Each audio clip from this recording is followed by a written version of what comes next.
Meus amigos, fui me meter em outro vespeiro aqui, mas vamos lá, né? A gente é pago para isso.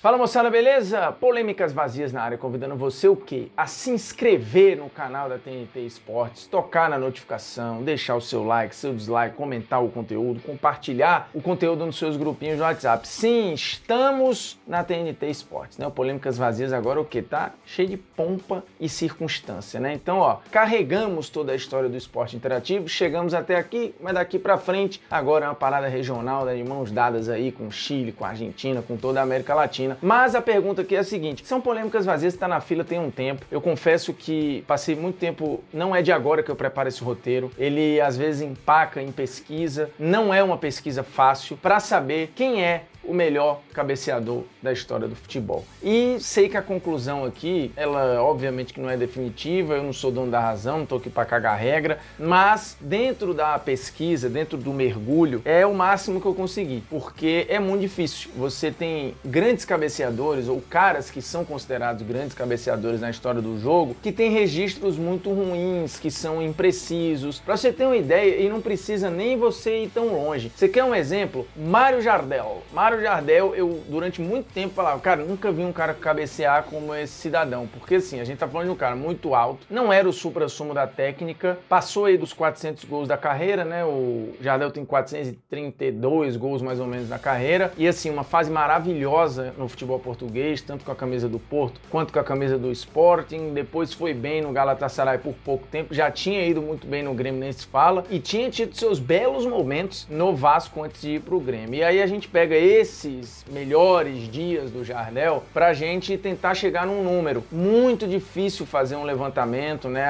As análises de dados, as estatísticas mais precisas, elas são muito recentes ou são muito presentes em campeonatos como a Premier League, né? A Liga dos Campeões, a Copa do Mundo e tal, que estão mais nos holofotes. Outros torneios, você tem muita dificuldade. Então, assim, para pegar os gols de cabeça do Jardel no Vasco é um parto. Para você conseguir os gols ou chegar perto de um número dos gols dele no Grêmio, eu tive que ver quase todos os gols para conseguir chegar num número. E óbvio que tem muito gol perdido aí. Então eu usei mais ou menos uma mesma lógica quando eu consegui fazer lá o melhor batedor de falta da história, né? Então tinha registro de muita gente, tinha os números fixos de alguns, outros eu tive que ver gol por gol, tive que catar alguns gols, né? O Marcelinho Carioca, por exemplo, não tinha registro de alguns gols dele no Santo André ou em outros clubes, então você tem que catar esses gols para conseguir distinguir quais foram de falta, quais não foram, e aí a gente vai chegando perto de uma estimativa. Então assim, o Jardel, ele ficou ali também passeando na casa dos 100 gols de cabeça, né? Se tiver passado foi pouca coisa, mas no que eu consegui capturar, né, eu consegui chegar ali a quase 90 gols de cabeça, pegando o Porto, pegando o Sport, pegando o Vasco. No Grêmio, por exemplo, foram quase 30. Se você chegar no Porto aí, ele passou bem disso, né? Porque a gente tá falando de um cara que passou e bem da casa dos 100 gols com a camisa do Porto e tal, fez muito gol também no Galatasaray, no pouco tempo que ficou lá, e também numa proporção de cabeça muito interessante. Então o Jardel ficou por aí, ali na casa dos 100 gols mais ou menos, o que representa um percentual muito interessante, né? Quase um quarto dos gols do Jardel sendo feito aí de cabeça, ou seja, mais ou menos 25% dos gols do Jardel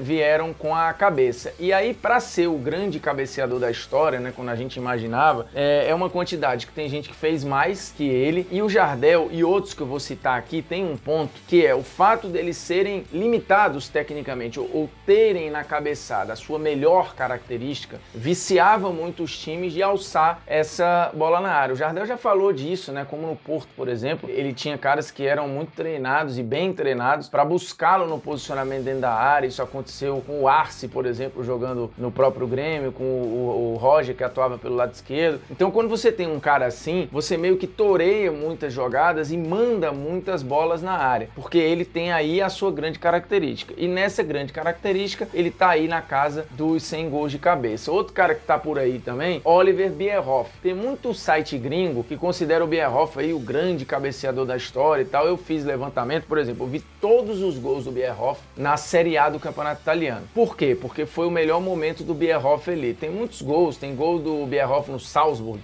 difícil de você conseguir ver todos os números, né? E depois ele, na própria Alemanha também. Então, o que eu fiz? Peguei os gols do Bierhoff na Alemanha, consegui ver todos os gols do Bierhoff na Alemanha, e aí na Alemanha o Bierhoff tá ali na casa dos 12, 13 gols de cabeça. Como ele fez 30 e pouquinhos, 33% dos gols que ele fez pela Alemanha, ele fez de cabeça. Mais do que isso, ele aplicou na Série A do Campeonato Italiano. Então, dos 102 gols que ele meteu ali no Campeonato Italiano, na Série A, eu não estou nem contando Série B, o Bierhoff fez 43 de cabeça. Então, dá aí mais ou menos 40%, né? 41% dos gols que ele fez na Série A, ele fez de cabeça. Se a gente pegar aí e projetar, o Bierhoff fez na carreira 260 e poucos gols, mais ou menos. E aí, se a gente pegar e aplicar esses 40% ou 35%, se a gente quiser fazer uma média, ou quiser dar uma arredondada e meter 30% desses gols na carreira inteira, que esses gols foram de cabeça, o Bierhoff também vai ficar aí nessa casa, né? Vai ter feito até mais gols que o Jardel de cabeça. Então, de fato, a gente já tem um cara aqui, mas que tá na mesma casa de um cara muito alto, muito bom nesse quesito e que também toreava o seu time a buscar muito a bola pelo alto. Peter Crouch. Peter Crouch, pouca gente sabe, é o maior artilheiro em gol de cabeça da história da Premier League, né? O Peter Crouch tem 40 gols de cabeça, isso está no site oficial da Premier League, só no campeonato inglês, né? E aí vão ter outros gols do Peter Crouch, mas ele não vai bater nem 100 gols de cabeça. Então tem muita gente que paga maior pau pro Peter Crouch aí, mas ele não chega nem aos 100 gols de cabeça na carreira, né? Zamorano a mesma coisa, Batistuta, tem muitos caras que eram bons cabeceadores, ótimos cabeceadores, que brigavam muito fisicamente dentro da área, que tinham um movimento muito plástico e que tem números muito interessantes. Mas a gente tá falando de uma galera aqui que tá aí nessa casa, né? 80 gols, 90, 100. Tem um que muito europeu paga pau também, o Cox, tem na estimativa, porque aí a gente tá falando de um cara dos anos 50 e tal, um negócio mais difícil de conseguir os dados, mas os livros que falam ali do futebol europeu à época e alguns estudos estatísticos que tentam fazer esse raio-x de gols, estimam 120 gols de cabeça numa época em que o futebol estava passando por transições, né, de modelos de jogo. Se a gente for ali nos anos 20, anos 30, o futebol ainda era um jogo com muita ligação direta, né, que tinha muita bola na área. Esse jogo começa a descer um pouco mais para o chão aí nessa transição, mas você ainda tem muita bola na área, né, muito encurtamento de espaço, ainda mais no futebol europeu. E eu falei aqui, por exemplo, do Peter Crouch, que é da era moderna do futebol inglês, porque num passado, né, o chuveirinho inglês ficou muito conhecido porque era a maneira de ter um atalho no campo e chegar mais rápido ao gol, ainda mais que tinham gramados horrorosos no futebol inglês. Então a Inglaterra criou muitos bons cabeceadores também muito por conta do seu modelo de jogo. Mas, voltando aqui, a gente tá falando de um cara muito técnico, que nem era dos mais altos, mas que tinha uma técnica, um estilo de cabeceio muito legal pro chão, né? E que ficou aí na casa dos 120 gols. No futebol inglês que eu citei aqui, lá nos anos 20, tem uma figura, Dixie Dean, que é apontado aí por muitos como o cara que mais fez gols de cabeça. Ele foi campeão pelo Everton e tal. Teve uma temporada que coloca-se na conta dele, em vários livros que contam a história do campeonato inglês, do futebol inglês, botam ele aí com 40 gols em um ano só de cabeça. E que ele teria feito mais ou menos metade dos gols da carreira de cabeça. E ele fez ali 340 e poucos gols, o que daria aí 170 gols de cabeça, mais ou menos. Num período bem precário, né, do futebol, bem embrionário do jogo, um jogo que era muito direto, a bola às vezes mal passava pelo meio campo, já buscava direto os homens de ataque que ocupavam muito a área, então era um jogo que estimulava também essa bola pelo alto. Então a gente tem aí um número não confirmado do Dixie Dean de 170 gols. Mas vamos enxugando a briga, porque no final das contas ela vai se restringir a dois caras que nem eram camisas 9 de ofício, ou não são, né, porque um deles ainda está em atividade, com números próximos, mas um não tem um registro cravado, o outro tem, em épocas diferentes, né, com dificuldades diferentes, gestos técnicos muito parecidos, e tem um desses caras que marca a era moderna com cabeçadas que são muito emblemáticas. E aí eu tô me resumindo aqui a Pelé e Cristiano Ronaldo. O Pelé, eu vi vários arquivos, né? Eu consegui um arquivo do Pelé em que ele tem ali quase 400 gols do Pelé, mais ou menos. E aí somando tudo, tem gols pelo Santos, gols pelo Cosmos, gols pela seleção brasileira e tal. Obviamente nem todos os oficiais estão aí, isso é um outro problema também pra gente separar aqui os gols do Pelé, tem a velha briga dos gols oficiais, dos gols não oficiais e tal, mas a gente vai se ater aos gols oficiais. E aí nesse arquivo, cara, que é dividido em partes, eu peguei lá 10% mais ou menos dos gols sendo de cabeça. Então a gente fica ali só nesse arquivo na casa dos 37, quase 40 gols. Aí eu peguei um outro arquivo que são só os gols do Pelé pela seleção brasileira. Aí fiz um cruzamento com o que eu já tinha e aí comecei a enxugar os números, vendo, tá, tem esses aqui, mais esses gols, mais esses aqui no Cosmos, consegui mais pingar uns aqui, uns acolá. O Pelé também vai ter passado dos 100 gols de cabeça e vai ficar ali na casa dos 115, 120 gols de cabeça também. Pode ser muito mais, só que a gente não sabe. Eu conversei com o Mauro Betting, falei, Mauro, pelo amor de Deus, me ajuda aí, cara. Alguém tem esse dado, ou alguém tem esse número próximo, alguém tem esse número. Ele falou, cara, e o Mauro é um cara assim que tem curadoria de museu, ele cuida das coisas, né, de estatísticas, já ajudou muita coisa de pesquisa do Pelé, de acervo, e fala, cara, teria que ver jogo por jogo, né, os oficiais, é difícil ter que ler pelo menos os registros dos jogos, mas muitos desses jogos nos recortes de jornais nem falavam dos gols de cabeça, né? O cara escreve lá a matéria e fala, aos 21 minutos Pelé virou o jogo para o Santos, por exemplo. Mas não fala que o gol foi de cabeça, ou que foi de pênalti, ou que foi de não sei o quê. Então é muito difícil ter esse acesso. Você consegue ter os gols pela seleção brasileira, é uma parada mais fácil, porque, né, são gols mais restritos e tal, uma parada mais premium, você consegue chegar mais ou menos próximo. No Cosmos,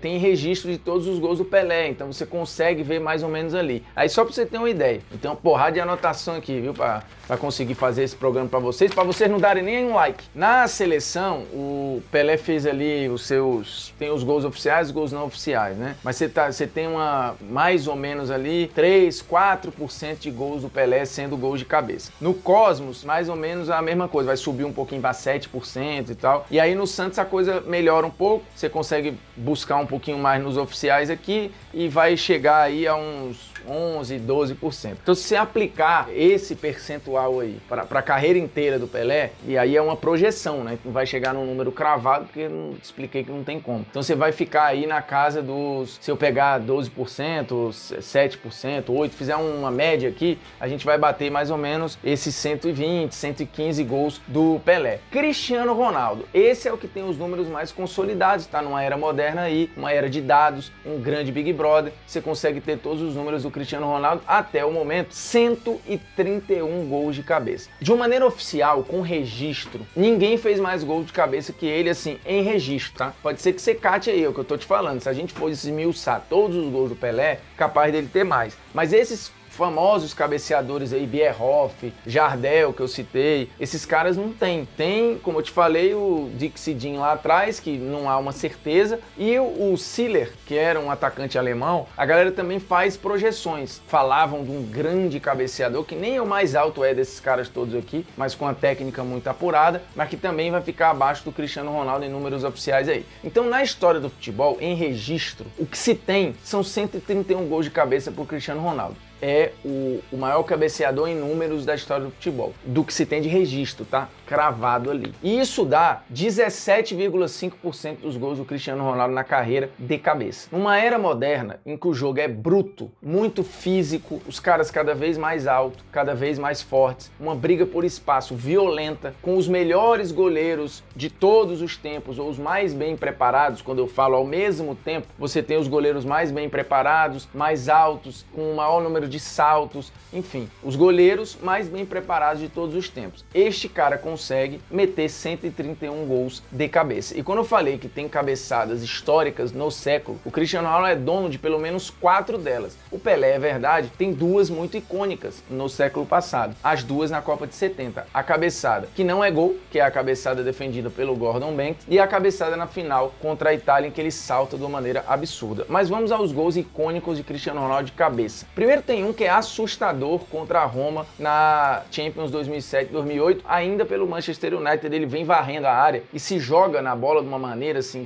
em cima de sei lá quantas figuras e mete o gol. Outra cabeçada icônica e decisiva na final da Liga dos Campeões contra o Chelsea, uma cabeçada plasticamente perfeita. Outra cabeçada maravilhosa que ele quase para no ar, e o Cristiano tem essa característica, eu vou chegar lá já já. O Cristiano faz um gol na final da Copa do Rei na prorrogação contra o Barcelona em Valência. O gol é maravilhoso. E a grande cabeçada que impactou o mundo e que eu recebi muito estímulo para gravar depois dessa cabeçada contra a Sampdoria, em que ele bate o ponto de contato com a bola 2,56 m de altura. Também não há registro de uma cabeçada que foi tocada na bola tão alta como essa do Cristiano Ronaldo. Lembremos que em 2011 o Cristiano Ronaldo passou por um estudo da Castrol e a Castrol mostrou que na média o Cristiano Ronaldo salta tanto quanto os jogadores médios da NBA. Portanto, o Cristiano tem a explosão da altura, a técnica do movimento, a eficiência e a beleza das cabeçadas, que são tão bonitas aí, por exemplo, quanto as do Pelé, e mais bonitas até do que de Bierhoff, Jardel, porque aqui vai ter que entrar um todo, né? A variação desses gols de cabeça, a quantidade desses gols de cabeça, a qualidade desses gols de cabeça, né? E a técnica do movimento. E aí o Cristiano Ronaldo vai praticamente ganhar de todo mundo em relação a número e beleza do movimento. Vai ficar numa disputa ali muito interessante com o Pelé, mas como o Polêmicas Vazias já deixou muito claro aqui, eu considero hoje tudo muito mais difícil, né? E a prova disso é que os choques de cabeça, essas concussões cerebrais têm aumentado de nível no futebol, mostrando o risco que é esse tipo de lance. E neste ambiente que é hostil, o Cristiano Ronaldo tem 131 gols de cabeça. Se a gente projetar aí,